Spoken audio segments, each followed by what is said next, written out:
want to talk briefly about the company Yahoo.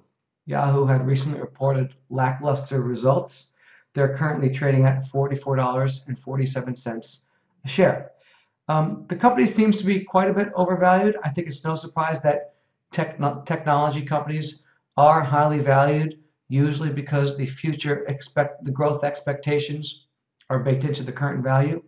One interesting thing about Yahoo, though, is to mention that despite the fact that they did report $7.5 billion in 2014 net income, if you look deeper into those financials, a little over $10 billion of that is a one-time other income receipt from Alibaba ADS shares. So that's one thing to note.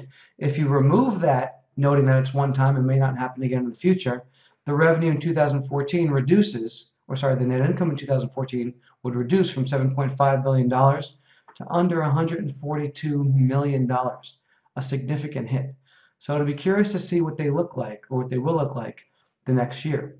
Despite that, their multiple seems to be trading quite high compared to what they would be trading based on their reported lackluster results. So this is something that I think should give pause to a lot of investors.